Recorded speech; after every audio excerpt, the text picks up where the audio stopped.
30 тамыз күні атақты психолог Луиза Хей дүниеден өтті.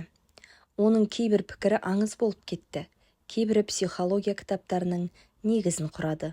Үшінші бірі адам тағдырының айнасына айналды.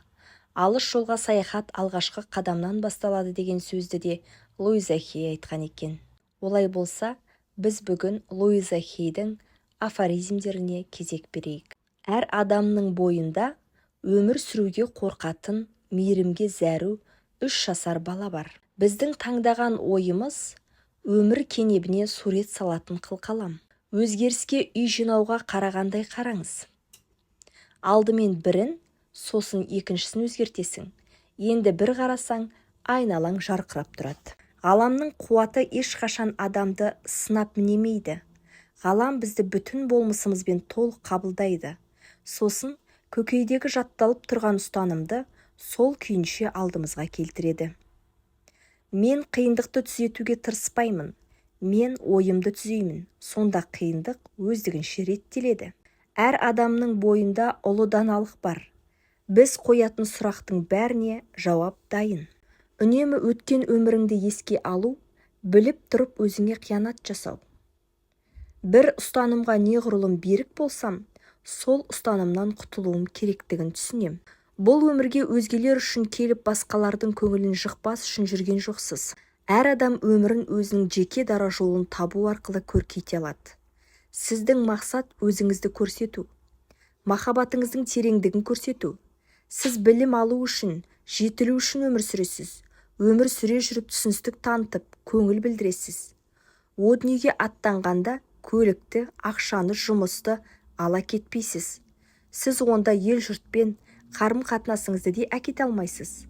Сіз әкете алатын бір ғана құндылық бар. Ол сүйе білу қабілетіңіз.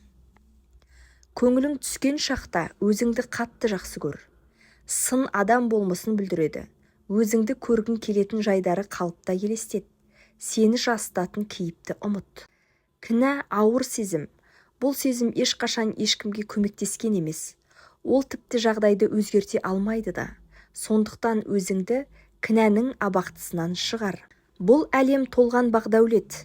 Сол байлық қашан мені келіп көрер екен деп күтіп жатыр. Ақша сіз жұмсай алатыннан да көп. Адамдар бүкіл өміріңізде жолықтырғаннан да көп. Қуаныш қиялыңыз жеткеннен де көп. Осыған сенсеңіз, қалағаныңыз алдыңыздан шыға береді. Адам өмірінде берілген 2 нүкте бар. Туу мен өлу. Сол 2 нүктенің арасындағы жолды қалай жүретінін адам өзі таңдайды. Сыртқы әлеммен қарым-қатынасымыз өзімізге деген ілтипаттың айнасы. Егер басыңа жаман ой келсе, оған келіп кеткенің үшін рахмет дей сал. Карл Густав Юнг көңілді көтере білетін психолог, әрі пәлсапашы деуге болады. Кез келген невроз бен күйзелістен ол сананы жетілдірудің тынысын сезе білген. Кетем дегенді ұстама, әйтпесе саған келем деген жете алмас. Өзгенің бойындағы жақпайтын қылықтардың бәрі өзіңді тануға жетелейді. Егер сіз дарынды адам болсаңыз, елден ерек бірдеңе алдым дей алмайсыз. Бұл дегеніңіз берешегіңіз бар деген сөзді ғана білдіреді. 2 тұлғаның кездесуі 2 химиялық элементтің араласуы сынды.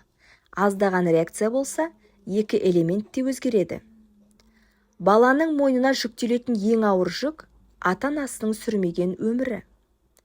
Өзгенің бойындағы ұнамаған қылықтардың бәрі өзімізді түсінуге көмектеседі. Жүрегіңнің түбіне үңіле білсең ғана қырағы бола аласың. Сыртына қараған адам тек түс көреді, ішіне үңілген оянады.